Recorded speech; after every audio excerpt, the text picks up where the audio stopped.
Welcome friends, आप सभी का हमारे चैनल ट्रिकी गुरुजी पर हार्दिक स्वागत है। क्वेश्चनों की सीरीज़ के अंदर आज हम राजस्थान जीके के कला संस्कृति से चित्रकला शैलियों पर कुछ क्वेश्चंस लेके आए हैं जो आगे परीक्षा की दृष्टि से अति महत्वपूर्ण है। तो चलिए शुरू करते हैं। तो देखिए, आपका पहला क्वेश्चन क्या है कि ऊँट की खाल पर चित्रांकन किस कला शैली की विशेषता है? मेवाड़, मारवाड़, किशनगढ़ या बीकानेर? पहले तो मैं ऊँट की खाल इसका जो नाम लिखा है ऊँट की खाल का चित्रांकन, इसका दूसरा नाम क्या है? इसको बोलते हैं उस्ता कला। तो उस्ता कला कहाँ की मशहूर है? बीकानेर की। तो इसकी बीकानेर शैली की और क्या खूबियाँ हैं या विशेषताएँ हैं कि इनका स्वर्णकाल, इस शैली का स्वर्णकाल कब था? अनूप सिंह के काल में। और ये लाहौर से उस्ता कला के चित्रकारों को बीकानेर लाए थे। ये इस शैली के चित्रकार, ये जो शैली है, इस शैली वाले चित्रकार हैं, ये अपने चित्रों के नीचे उसका नाम और तिथि अंकित करते हैं। खुद का नाम और तिथि अंकित करते हैं। और इनके चित्रकार मुख्यतः जिन चित्रकारों को विख्यात चित्रकारों को त्रिकुट भी कहा जाता है, वो थे रामलाल, अली रजा और हसन। रामलाल, अली रजा और हसन। ठीक है, तो इसका आंसर क्या हो जाएगा? डी, बीकानेर शैली। अब आपका नेक्स्ट क्वेश्चन क्या है कि नेक्स्ट है आपका कि बनी ठनी चित्रकारी में सावंत सिंह के समय किसके द्वारा बनाई गई? तो बनी ठनी, अब सबसे पहले हमें पता होना चाहिए बनी ठनी है कहाँ की? किशनगढ़ शैली है, जिसे कागजी शैली भी कहा जाता है। और सावंत सिंह जी का काल ही यहाँ का स्वर्ण काल माना जाता है, जिन्हें नागिरदास नाम से भी जाना जाता था। तो इसमें एक निहाल चंद्र नाम से चित्रकार था, जिसने नागर समुच्चय के नाम से 75 चित्रित ग्रंथों की रचना की थी। तो इसी ने ही 75 में से ही एक बनी ठनी भी चित्रकारी भी इसी निहाल चंद ने की थी। और इसी चित्रकला शैली के अंदर, अपने किशनगढ़ चित्रकला शैली के अंदर ही अमरचंद ने चांदनी रात की संगोष्ठी का, यार पूछ लेते हैं, चांदनी रात की संगोष्ठी नामक चित्र किसने बनाया? तो ये बनाया था अमरचंद ने किशनगढ़ शैली के अंदर। और इसके कुछ प्रमुख चित्रकार भी हैं, जैसे रामनाथ, तुलसीदास और लाडली दास, बदन सिंह, सीताराम और नानक राम। तो ये कुछ प्रमुख थे, और निहाल चंद और अमर चंद थे। तो ना तो उसका आंसर केसर चंद है, ये भी नहीं और ये भी नहीं, इसका आंसर होगा निहाल चंद। ठीक है गाइस, तो अपन चलिए नेक्स्ट क्वेश्चन पे जाते हैं। तो आपका नेक्स्ट क्वेश्चन है कि कलीला दमना है क्या है? मेवाड़ शैली से संबंधित है। दो प्रसिद्ध शायरों का नाम है। IGNP यानी इंदिरा गांधी परियोजना की दो शाखाएं हैं, या फिर अजमेर दरगाह की दो देगों में से एक का नाम है। तो इससे पहले हमें पता होना चाहिए कि एक पंचतंत्र लिखी गई है। पंचतंत्र के अंदर जो कि विष्णु शर्मा ने लिखी है, जिसके प्रमुख पात्र कलीला दमना है। इनमें दो गीदड़ों की कहानी बताई गई है। कलीला का और कलीला दमना का चित्रण किसने किया था? नरुद्दीन ने। और यह नरुद्दीन ने ही किया था। और यह जो पंचतंत्र किस शैली के अंदर लिखा है? उदयपुर शैली है। उदयपुर शैली किसके अंदर आती है? मेवाड़ शैली के अंदर। मेवाड़ शैली के चार भागों में बटी हुई है। मेवाड़ स्कूल बोलते हैं जैसे उसको, मेवाड़ शैली कह दो, मेवाड़ स्कूल कह दो। वो चार भागों में है: उदयपुर, नाथद्वारा, देवगढ़ और चावंड। तो उसमें से उदयपुर है। उदयपुर के अंदर ही ये पंचतंत्र आता है। पंचतंत्र के अंदर ये लिखा है, कलीला दमना की कहानी, दो गिद्धड़ों की कहानी लिखी गई है। तो चलिए, आपका आंसर क्या हो जाएगा? ए। अब नेक्स्ट क्वेश्चन है, निम्न में से सही मिलान करिए। नाथद्वारा पिछवाई, जोधपुर ढोलामारू और किशनगढ़ बनी ठानी, या सभी सही हैं? तो देखिए, अभी अपने पढ़ा था कि किशनगढ़ में कौन सी है? बनी ठानी। नाथद्वारा में है। नाथद्वारा कहाँ पड़ता है? अपने राजसमंद। राजसमंद में पिछवाई है। और पिछवाई असली में होती क्या है? पिछवाइयाँ होती हैं अपने, जिसके जैसे कृष्ण जी के पर मेनली बनी हुई होती हैं चित्रकारी, और जिसके अंदर उत्सव दिखाए जाते हैं, जैसे फूलडोल उत्सव हो गया, रामनवमी उत्सव हो गया, आखा तीज होगी, रक्षाबंधन हो गया। ये बड़े बड़े जो उत्सव होते हैं, इन पिछवाइयों के द्वारा ही उनमें चित्रकला शैली के द्वारा दिखाया जाता है। तो ये कहाँ की मशहूर है? नाथद्वारा। नाथद्वारा कहाँ की है?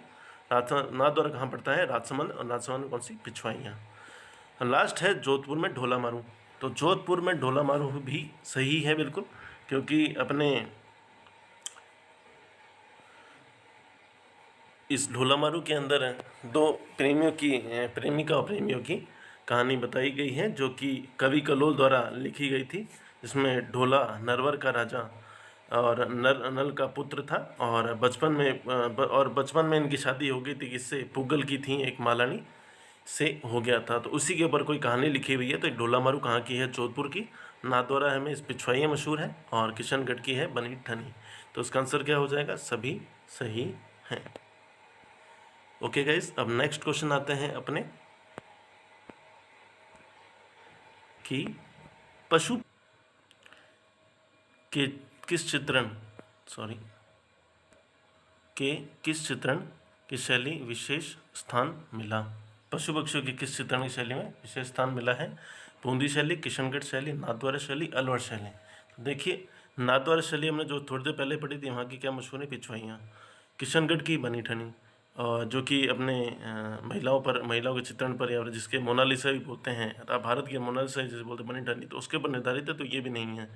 अलवर है। अलवर के अंदर अपने मेनली क्या है कि अपने मूलचंद द्वारा कोई हाथी के दांतों का चित्रण की कुछ है, और कुछ काम शास्त्र पर बने चित्र हैं, लेकिन इसमें पशु पक्षियों की नहीं है। तो बचा कौन सा? बूंदी शैली। बूंदी शैली में क्या है? बूंदी शैली मेवाड़, मुगल और मालवा शैलियों का मिश्रण है बूंदी शैली।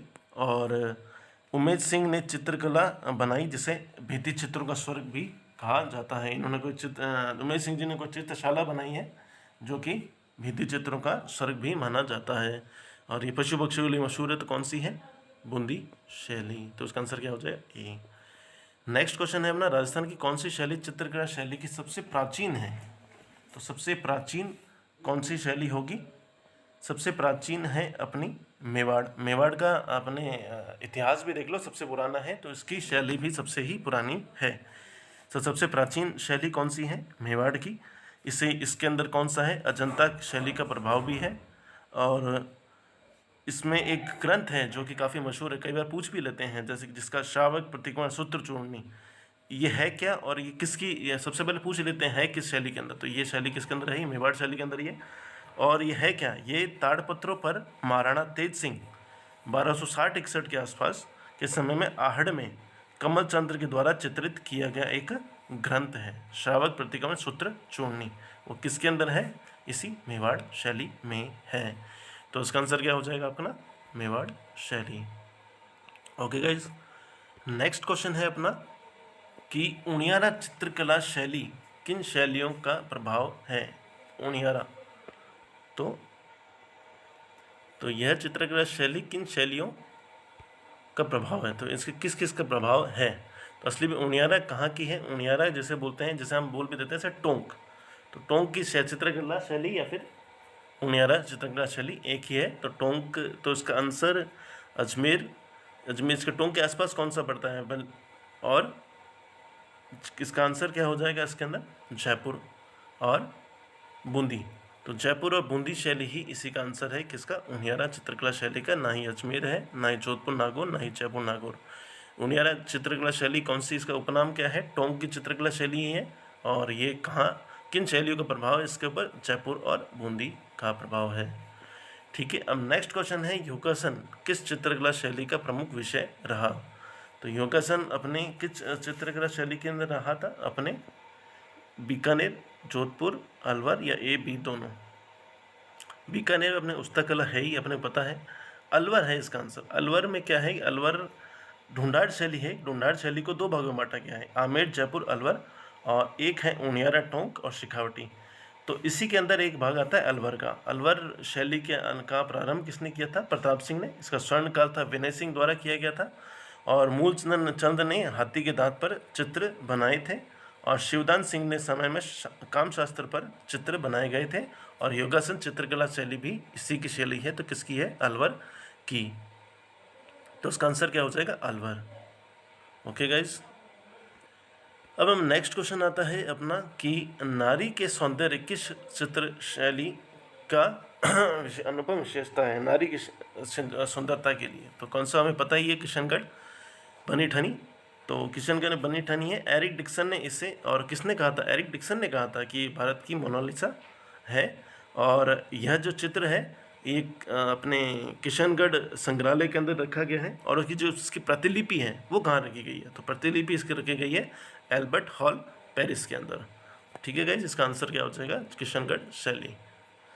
अब अपना नेक्स्ट क्वेश्चन है, नेक्स्ट और लास्ट क्वेश्चन, कि फीके रंगों का अधिक प्रयोग निम्न में से किस चित्रकला शैली में हुआ।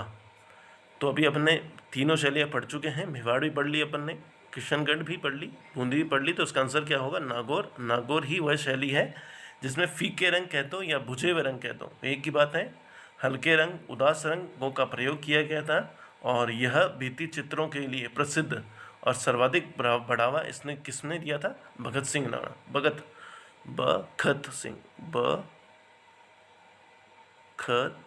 भगत सिंह द्वारा दिया गया था सबसे ज़्यादा बढ़ावा इस चित्रकला शैली को, जिसे हम फीके, बुझे, हल्के, उदास रंगों के द्वारा इसका प्रयोग किया जाता है। तो इसका आंसर क्या हो जाएगा गाइस, नागौर।